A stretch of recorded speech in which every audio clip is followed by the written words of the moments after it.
Boa tarde.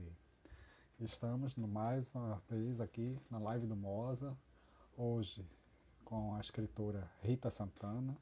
O tema da nossa live é Alforrias Poéticas. A live vai ser baseada no livro Alforrias, da escritora Rita Santana. Então será um momento muito rico. Espero que todos vocês aproveitem e quem quiser fazer perguntas, faça que, na medida do possível, eu vou reproduzindo para a escritora. Vou convidar a Rita. Olá, Donizete. Quanto tempo, querido?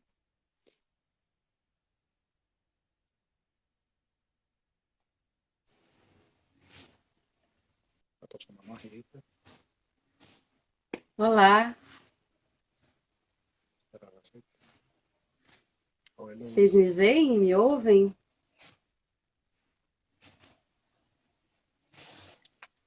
Sávio, público, boa As tarde. lives vêm trazendo bons Não sei resultados. se eu estou congelada ou se Vem Sávio atualizando, congelou. vem sendo discutido aqui.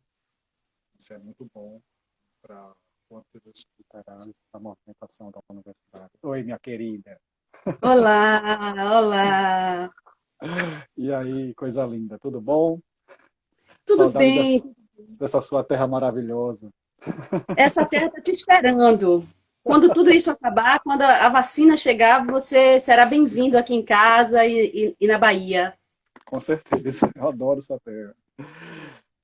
Rita, eu quero em primeiro lugar agradecer você ter aceitado o convite. Para mim é um prazer entrevistar você e ter um contato com a escritora que eu conheci primeiro pelo texto, né, através da Aline Andrade, minha orientadora de doutorado.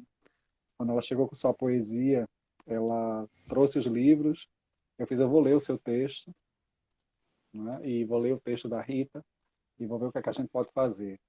Eu não esperava tanta grandiosidade, né? A literatura contemporânea, ela vem me trazendo muitas surpresas. E você é uma escritora que propõe essas surpresas, né? Uma epifania saudável e necessária, né? Para quem gosta tanto da autoria feminina quanto eu, né? E a sua poesia casa muito bem com a proposta do Moza, né? De buscar, né, essas escritoras que estão lá, não isoladas em sua proposta estética e ideológica e tão unidas a uma coletividade feita, pela cumplicidade das mulheres. Cada mulher ela tem o seu poder, tem a sua força e ela faz suas escolhas.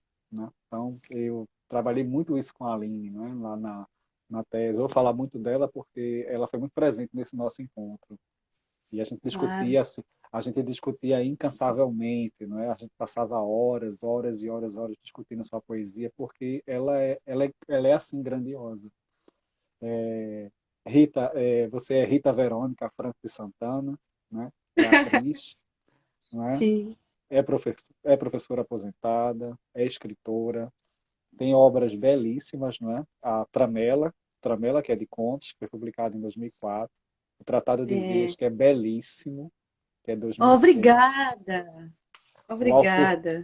o Alforrias, que eu considero uma obra grande e muito necessária de ser lida para a literatura brasileira. E o Cortesanias, que é de Obrigada. 2019, né? Que você nos prega uma Isso. surpresa quando a gente está terminando lá o trabalho com, com a Aline, aí ela sabe, você não sabe o que a Rita fez. Eu fiz, ela fez comigo, ela fez com você o que a Paulina fez comigo. Ela publicou um livro novo, não é? Mas essa é a esse é o risco de trabalhar com quem está vivo, né? Esse é o risco de trabalhar com quem escreve. Eu queria. Você quer falar alguma coisa antes da gente começar? Eu tenho tanta coisa para falar, marquei tanta Não, fique à coisa. vontade, fique à vontade. Eu só quero dizer que eu me sinto nervosa mesmo, porque acho que é solene esse nosso momento. Eu sinto um respeito muito profundo com os pesquisadores e as pesquisadoras. Eu acho que a universidade é um lugar realmente sagrado para mim, é o lugar mais especial desse encontro da nossa escrita com os leitores. Então, saibam todos que eu me sinto profundamente privilegiada por ter o seu olhar e por você abrir esse espaço para mim. Muito obrigada. Oh, Rita, que bom que você. Vamos começar por Exu, não é? para que tudo dê certo e Sim, nada dê errado. Você tem um poema sim, abrindo belíssimo. os caminhos. que tá, nossa live vai ser toda concentrada no livro Alforrias, porque eu considero um momento de maturidade da Rita Santana.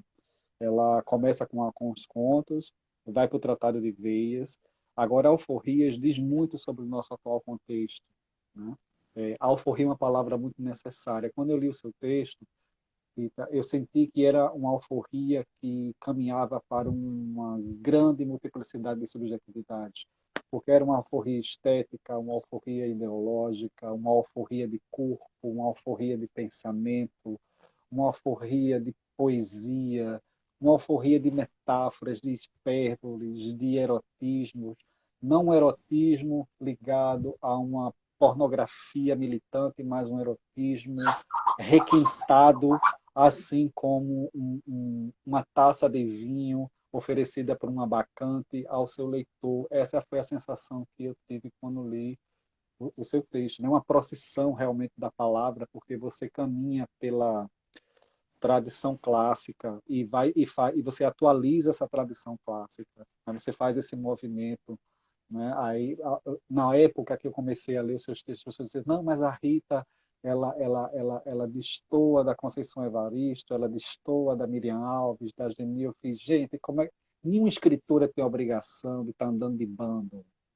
Quando elas se afastam, elas são mais estratégicas, porque uma escritora, quando se afasta de um circuito, ela tem um alvo certo. Né? É muito despreparo da leitura, né? A gente querer que um movimento se fortaleça quando todo mundo está junto. Às vezes a gente tem que se espalhar. Né? E Uhum. quando eu leio o Alforrias é isso, é também um alforria em relação a isso. Né? A alforria poética, ela consagra, né, o seu projeto estético e literário, sabe? Então, eu acho que para chegar a você, como você propõe um movimento diferente, a gente tem que começar em media res mesmo, no meio das coisas. Né? Você tem um fluxo muito hermético, mas é um hermetismo em que você é um hermetismo generoso. Por que eu vou dizer que é um hermetismo generoso? Porque você dá pistas. Você nunca deixa o seu leitor ser pego pelo minotauro. Nunca deixa. Né? Ah, que bom. Você tem essa generosidade, você vai lá, você solta a pista. Né? E quando você solta as suas pistas, né, as suas chaves de interpretação, você escolhe os seus leitores. É uma estratégia muito sábia. Né? A escrita de autoria feminina é uma escrita muito sábia. Né? Amanhã eu vou estar num congresso do Instituto Federal do Sertão de Petrolina, que está comemorando os 100 anos da Clarice. E assim como Sim. Clarice, né, você é uma mulher livre, né?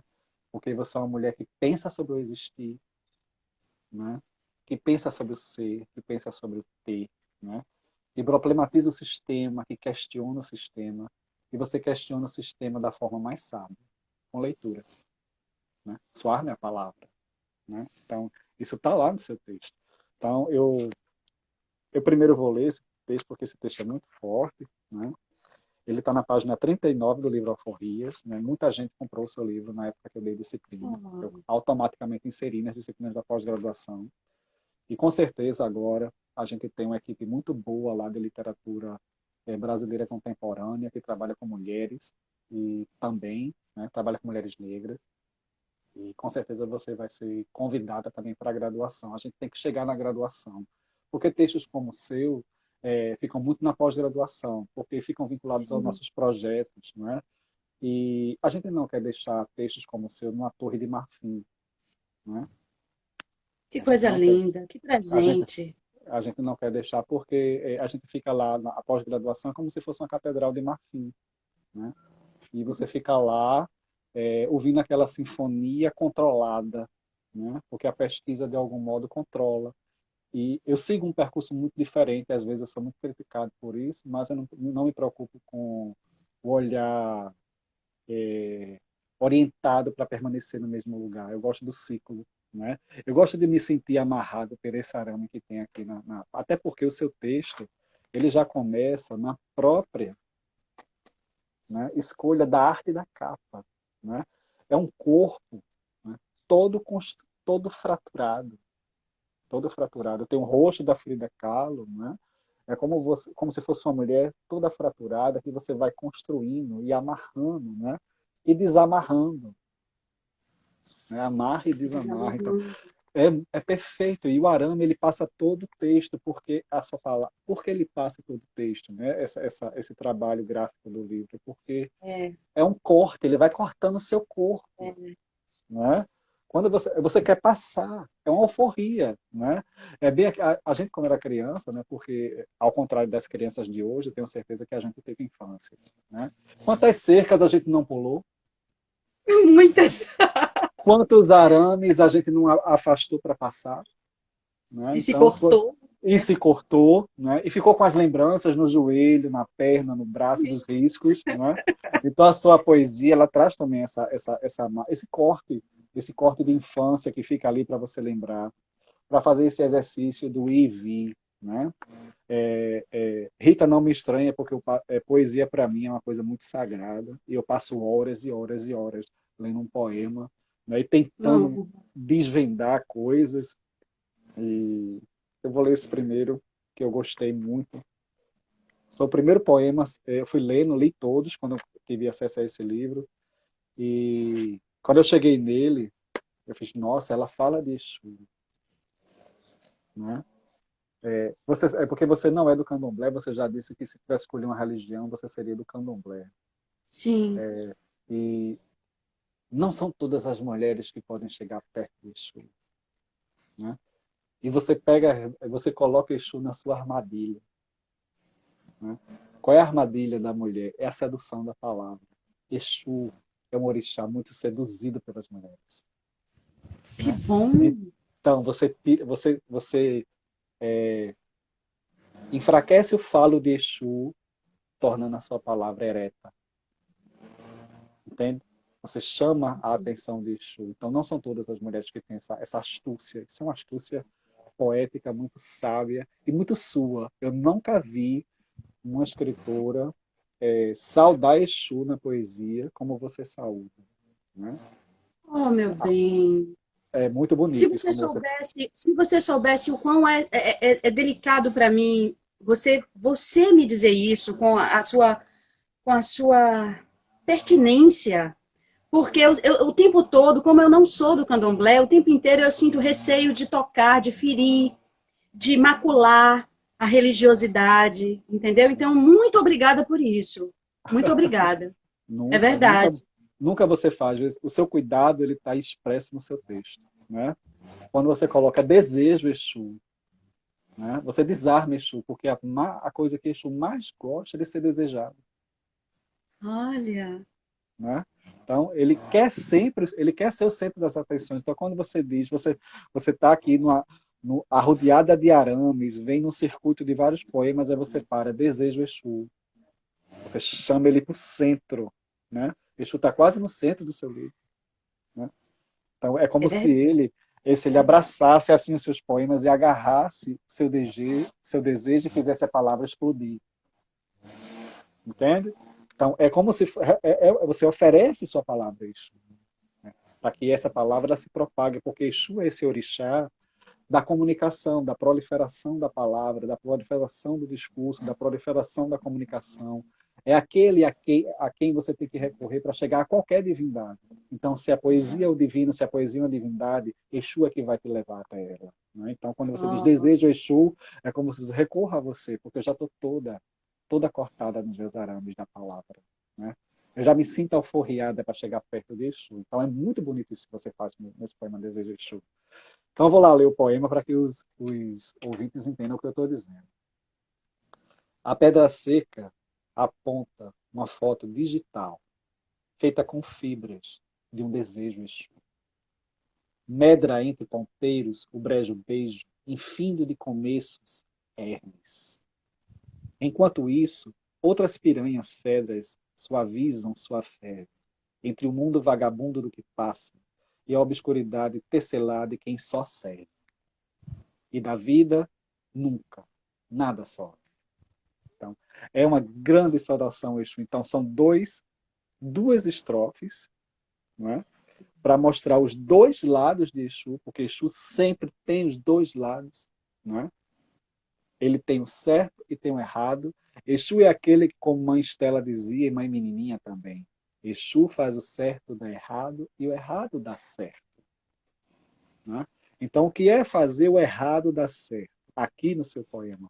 É fazer com que não era conhecido, que estava velado, guardado, fosse conhecido. Né? Então, você escancara a sua palavra, isso permite esse escancaramento. Né? E o que é a pedra seca? Né? Quando você coloca aqui, a pedra seca aponta uma foto digital. Aponta. A cabeça de Exu é uma ponta.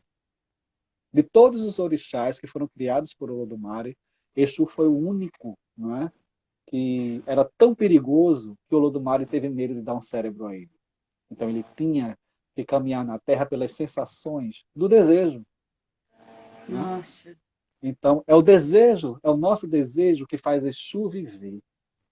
Né? É o nosso desejo terreno. Né? Por isso que existe tanta maldade. Né? Aí diz assim, Exu faz o mal. Não, o mal está em você. Exu absorve a sua maldade. Né? Porque Exu é como se Exu tem um corpo esponja, ele absorve, né? Ele lê o seu pensamento, né? Porque ele não tem cérebro. Exu tem cabeça, mas não tem cérebro. Porque Exu era tão, foi criado para ser tão terreno, né? Que se ele tivesse cérebro, ele destruía a Terra. Porque ele está lá. E qual foi o grande castigo de Olodumare com Exu? A fome. Né? E o que é a nossa fome? É a curiosidade poética. Né? Então, quando você coloca feita com fibras de um desejo, o que é a fibra? A fibra é o que alimenta, né? É o que fortalece. A fibra é o que enrijece o nosso corpo, né? É o que movimenta, né? É o que faz a gente seguir os caminhos. Né? Medra entre ponteiros de brejo beijo. Né? O brejo, né? O terreno e o beijo, o desejo. Brejo, beijo.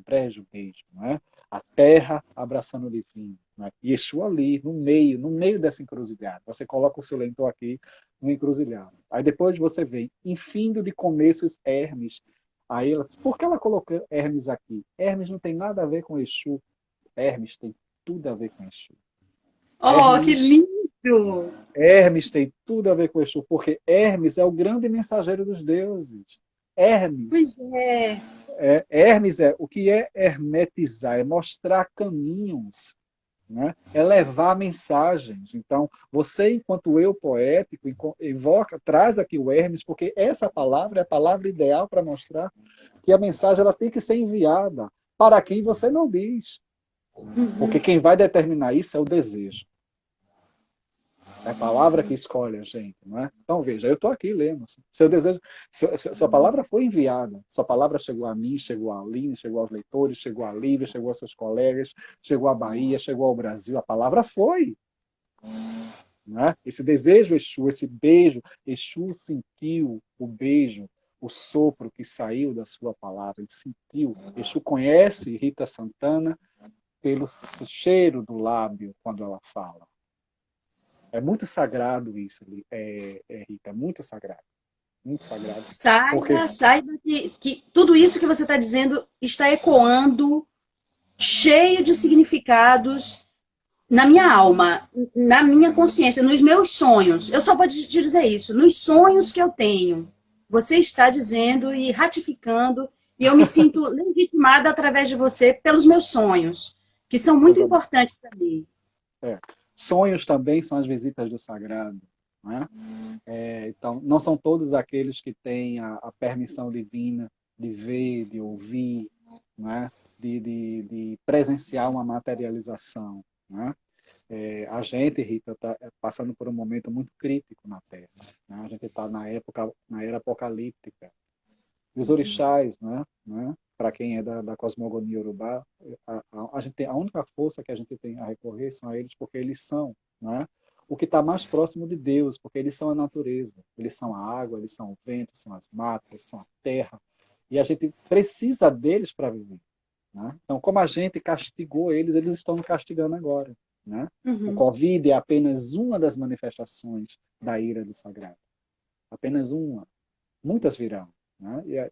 E a natureza vai fazer sua seleção, porque a seleção é natural. Darwin já dizia isso.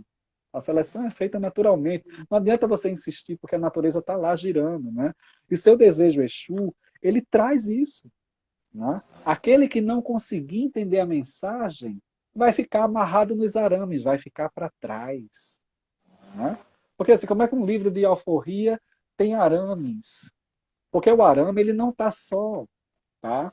No trabalho gráfico do livro. O arame está no ritmo dos poemas. Porque todos os poemas têm a unidade do arame. Tem lá o som do corte, olha. P, D, P, D, F, T, D, G, como se fosse o arame passando no corpo. Ele está passando. Você está aí, você está indo, não é? Tem um trabalho todo o ritmo desse corte, não é? Aqueles que a gente sente, não é? Quando a arame passa a nossa pele, não é?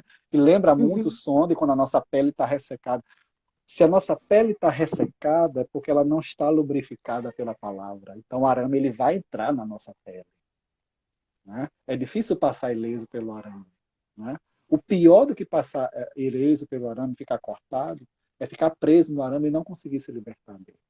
Entendeu? Então, é esse desejo de Exu, né? Essa força que leva você para frente, que faz com que você perpasse, né? Toda a hermeticidade do poema e chegue lá no fim. E da vida, nunca, nada só. Né? Tudo é nada, nada, tudo. Então, toda a ambiguidade, né, de Exu está no poema. Aí as pessoas perguntam, mas ela não é da matriz africana. Exu não é exclusivista. Exu existe para todos. Né? Nós estamos mais perto de Exu porque nós não estamos no plano agnóstico de não frequentar o dogma. Mas os agnósticos também creem, os agnósticos também respeitam. Né? E às vezes os agnósticos eles são muito mais sensíveis do que quem está lá todo dia reando uma farofinha para Exu, né? Pedindo mal para o outro, pedindo para que fulano se separe de Beltrano, porque Exu não existe para isso, Exu existe para harmonizar o positivo com o negativo. Tá? Exu existe para o equilíbrio. Né? Só que a gente aprende isso, né, minha cara Rita, com o tempo, não é? Quando a gente vira uma árvore cheia de galhos, enquanto a gente é uma plantinha, a gente fica ali levando pancadas do vento e sendo refém da força das águas, não é que nos nutre. Então, esse é o primeiro poema assim que eu acho belíssimo, né? E é um poema também, Rita, epistemológico, né? Porque existe toda uma epistemologia de Exu, então tem vários estudiosos, né? Tem aí o Rodinei, que está aí em Salvador, ele vai estar aí até quarta-feira, eu acho. Vai estar aí até amanhã, o Rodinei Williams, né, que é o babalorixá da Djamila Ribeiro, e ele é um sim. grande estudioso de Exu, né, ele dá muitos cursos sobre Exu, e ele deveria, com certeza, ter acesso a esse texto para ele ver como não é, a mulher, né, a Egbara, né, o que é Egbara? Né? Egbara é aquela mulher que tem né, a sensibilidade de sentir Exu, porque não são todas que têm. Né? Não sei se você lembra, minha avó dizia muito, né? Essas mulheres hoje, elas dizem que gozam. O que é gozar, gente? O que é libido? O que é ser lubrificada? Né? Eu fui criada para ter filhos. Eu dizia, avó, a mulher foi criada para sentir prazer. Ela já nasce do prazer. Então, a lubrificação não é despudorada, ela não é vergonhosa. Uma mulher dizer Sim. que sente prazer, né, não quer dizer que ela seja uma mulher que não respeita seus valores, sejam eles quais forem. Mas significa dizer que ela tem um Egbara dentro dela, ela tem um Exu que existe dentro dela. Que é o Exu? É esse desejo, é essa libido, é essa lubrificação poética que você traz aqui no seu texto. É esse desejo Exu. Não é? Porque o desejo é aquilo que nos move, não é? É aquilo que nos faz respirar diferente, que nos faz transpirar, não é? Que lubrifica o nosso corpo. Então, se a gente não sente isso, é porque a gente não tem, a gente não conhece o nosso corpo, né? Então, Exatamente. as mulheres fazem isso com muita maestria, porque foi a primeira forma do feminismo, né? A primeira estratégia, a primeira arma das mulheres contra os homens foi o corpo. Né? Elas mostram que o corpo é uma instituição política. E quem domina essa instituição política? Elas. Os homens violam, invadem, né? Colonizam o corpo da mulher. Né? Mas você vai fazer assim, eu quero assim. Você vai vestir esta roupa, você vai usar esse batom, você vai pintar sua unha dessa cor. Porra nenhuma. Uma mulher que conhece seu corpo, ela faz como ela quer. Você, né, que quer aquele corpo, que tente, né, conseguir as chaves de permissão, né, e de autorização para invadir aquele corpo. Isso é desejo Exu. Oh, que lindo! Que Isso é lindo! Eu não desejo quero ir Exu. embora nunca mais daqui. Quero ficar aqui para sempre. Isso é desejo Exu. Entende? Então, é um poema. Mas é um poema simples. Ele é simples, né? Agora, os olhos é que não podem ser simples, a construção poética que está aqui dispersa. Né? Como é que lá está um texto, uma voz poética que coloca você numa encruzilhada? Né? O que é estar na encruzilhada? Estar na encruzilhada nem sempre é estar perdido. Estar na encruzilhada é você ter 4 caminhos para poder escolher. Pelo menos isso. Né? Se você vê a encruzilhada como um dilema, é que você é uma pessoa sem direção. Né? Se esse poema te coloca numa encruzilhada, é que você não sabe qual é o seu foco, né? Quais são as suas escolhas, quais são as suas preferências. Então você não é um corpo habitado pelo Egbá, né? pelo Bará, pelo desejo Exu. Né? Porque o desejo Exu é o Bará, é o corpo, né? É o corpo que te convida, é o corpo que te atrai, né? É o corpo que se permite. Né? Então, se teu corpo não se permite, então não, você não conhece o seu corpo. Né? E você imprime isso na poesia. Né? Como você coloca aqui isso, né? A pedra seca aponta para uma foto digital. É a sua foto. Exu, quando te vê, ele faz um raio-x. Né? Não são todos os babalorixás que dizem isso, porque isso é muito secreto, mas isso não... Ninguém é castigado por dizer isso. Né? Exu Uhum. olha para você como que um raio-x, ele já lhe conhece, pelo cheiro. Né? Por isso que muitas Yalorixás, Babalorixás, quando você chega lá, tem a casa do Exu, não chegue perto. Por quê? Porque Exu vai sentir o seu cheiro. Depois que ele sentir o seu cheiro, ele sabe que é seu. Entendeu? Entendi. Quer falar alguma coisa, Rita? Eu estou sem palavras, meu amor. Você me deixou. Por quê? Porque eu acho o que eu já havia dito, né? Essa Uhum. coisa eu acho. Hoje eu conversei com a Leilton Fonseca, nós estávamos falando tanta coisa sobre literatura, fazendo elos.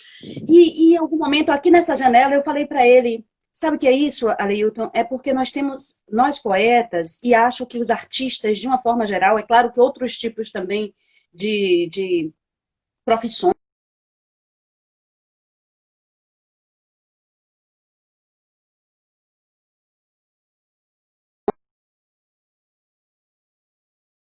sempre. E vocês ainda me ouvem? Sabe, Sim, voltou? sim. Eu voltei, Apenas, voltei. sabe? Antenas, Oi. eu acho que são antenas, e essas antenas, por exemplo, quando você fala dos orixás, É. hoje de manhã, num conflito que do cotidiano, né, da vida, das relações, eu conversava com os orixás, porque eu tenho eu falei assim, ali na varanda, eu falei assim, porque eu não sou do candomblé, e falei mesmo assim, porque eu não sou, como se eu estivesse falando com um interlocutor que me interessava falar, né? Porque eu não sou do candomblé, mas eu sinto e tenho a proteção dos orixás. Eu tenho a proteção e me sinto uma protegida. Me sinto Exatamente. uma protegida pelos orixás. Eles me frequentam os sonhos. Sempre me frequentaram os sonhos. Eu falei para a Lívia, a Natália, outro dia, que a sua live com ela foi linda, né? Eu falava para a Lívia outro dia, no particular, eu falei, exatamente porque o mundo literário tem muitos conflitos e competições e futricas também que são absolutamente deploráveis e desnecessárias. E eu falei para ela, nunca deixe que nos afastem, porque se você virar uma Ialorixá, tenha certeza que eu serei sua filha, porque eu não vou perder a oportunidade de ser filha de Lívia Natália, Ah, é uma porque me riqueza, sinto né? uma rainha, me sinto filha dela, me sinto irmã e me sinto mãe, porque sou mais velha. Então, Uhum. são muitos elos. E quando você diz tudo isso, saiba que é uma coisa inconsciente que estamos lidando aqui de inconsciente para inconsciente. A projeção, A projeção é muito mais intensa do que estarmos aqui conversando com tanta gente linda que está aparecendo e que está fazendo essa interlocução conosco. Estamos falando de mente para mente, assim, de alma para alma. Ecoa perfeitamente tudo que você está me dizendo. Me sinto resguardada em suas palavras. Muito obrigada. Oh, que Alguém maravilha. disse, Rita está emocionada. Sim, eu estou profundamente emocionada. E eu sabia que seria assim. Estou nervosa ainda. Meu Deus. Bom, Ai, então, Deus. né, depois que Exu se manifesta no seu texto, né, porque tem que pedir algo a ele mesmo, né, e como você traz, seria inevitável, né, eu queria que você lesse A Escriba para nós. O poema que está na página Obrigada. 21 é lindo, né? Todos os poemas de Alforria são Obrigada. belíssimos. Oh, obrigada. Muito obrigada. A escriba. A estrela entregou-se ao negrume das nuvens e sucumbiu ao despenhadeiro da finitude. Antes, cuspiu o seu grito de fogo sobre o plúmbeu das águas, sobre a baía do espaço todo azul, enquanto a escrivã das coisas vãs, sem contê-las, as estrelas, tremia diante do leme sem controle, e via içarem suas velas acesas sobre montanhas de cinzas azuis. A escriba, crivada de falas, perece do silêncio das constelações e da hedionda mudez dos astros. Esse poema é belíssimo em vários Obrigada. aspectos. Primeiro, porque o escriba, não é? Como você bem sabe, Rita, na Antiguidade Clássica, o escriba era um cargo público designado para homens.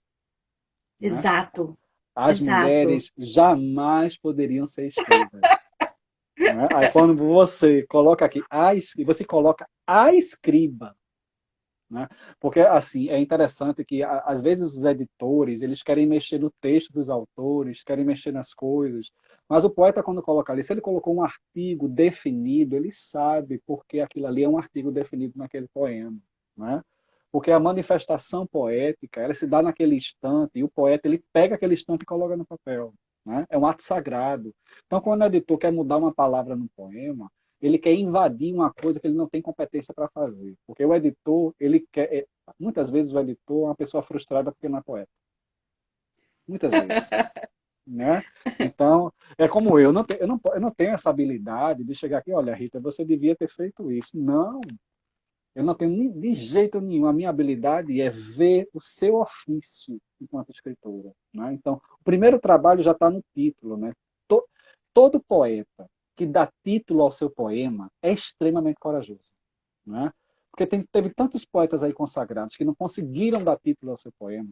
Né? A gente tem aí Fernando Pessoa. Quantos poemas Fernando Pessoa não tem sem título? As pessoas não pensam isso. As pessoas leem lá, Fernando Pessoa. Né? É, Porra, é o grande escritor da língua portuguesa depois de Camões, né? O grande poeta. Mas quantos poemas ele não deu título?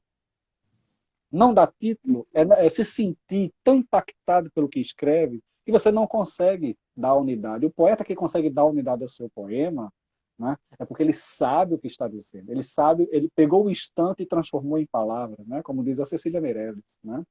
Você tem muito, né, do trabalho poético da Cecília.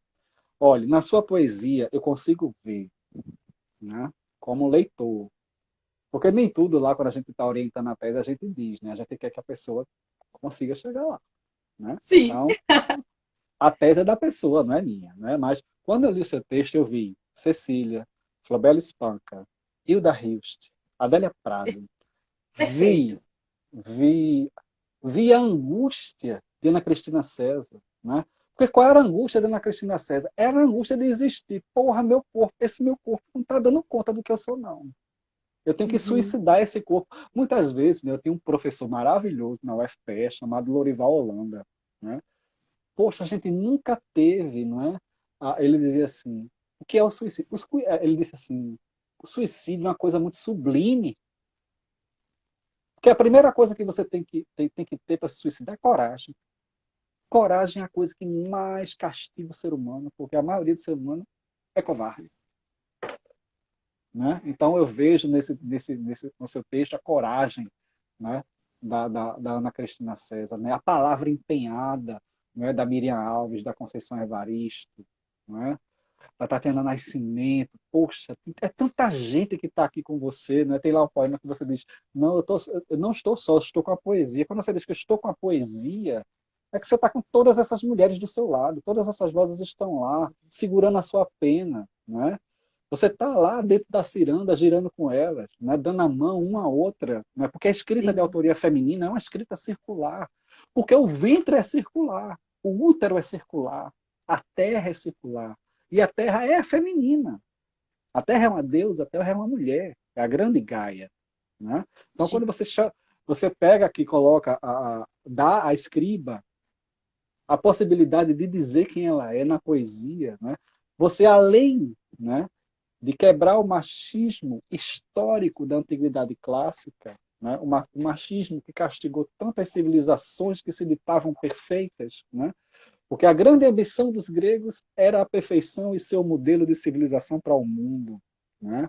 Eles não olhavam para o Egito, eles não olhavam para a Mesopotâmia, né? Eles não olhavam para o Oriente. Né? Por isso que os africanos diziam, a gente tem tanto que aprender com o Oriente.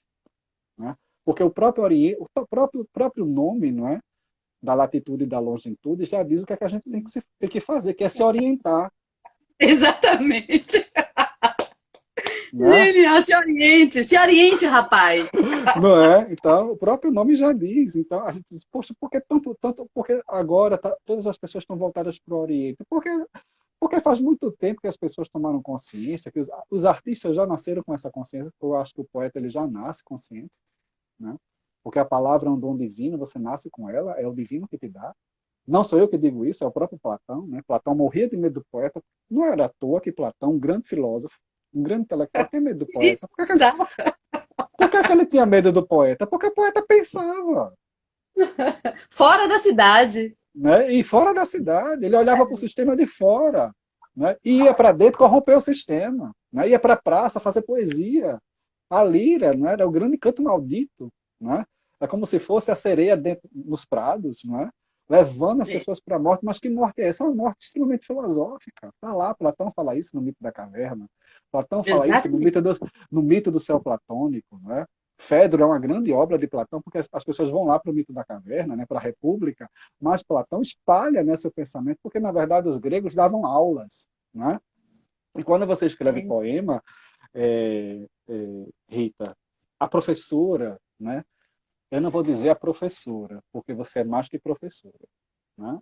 A voz que está aqui, a voz é uma voz de uma tutora poética. Né? É uma tutoria poética que você vai dando. Né? Como os clássicos faziam na Antiguidade Clássica. O que os intelectuais da Antiguidade Clássica tinham? O que é que eles mais tinham que a gente não tem hoje? Tempo para pensar. Né? E aí eu lembro, sabe, uma imagem que sempre me é cara é os peripatéticos. Os Sim, peripatéticos gregos, que exatamente essa pedagogia de ensinar enquanto conversa. exatamente. E caminha e passeia pelas árvores, né? E você fala isso aqui no poema, na penúltima estrofe. A escriba, crivada de falas, perece do silêncio das constelações, porque são as estrelas que falam para ela. A poesia está escrita nas estrelas e a escriba é aquela que olha para o céu. Os poetas olhavam para frente, os escribas olhavam para frente. Na verdade, eles olhavam para o papiro e ouviam. Era esse o exercício. Só ouvir e colocar no papiro. A escriba não, ela vê o texto nas estrelas. Né? Nas Ela faz estrelas. ela faz o círculo, ela flutua. Não é? Ela tem asas. Não é? São as asas, é aquela parelha alada que flutua, não é? Porque ela tem intelecto. Né? Vamos dar uma paradinha, você descansar um pouco e a gente volta. Vamos dar uma Certo. para e a gente volta para o segundo tempo, ok? Se Vou avisa o salvar. povo que a gente vai voltar A gente, pelo mesmo canal. a gente vai voltar aqui pelo mesmo canal. Todo mundo já sabe. Ah, Tá tá. bom? Manhã não sabe. Manhã volte, que manhã tá aí. Manhã volte pelo mesmo canal. Beijo, maninha. Até já. Beijo.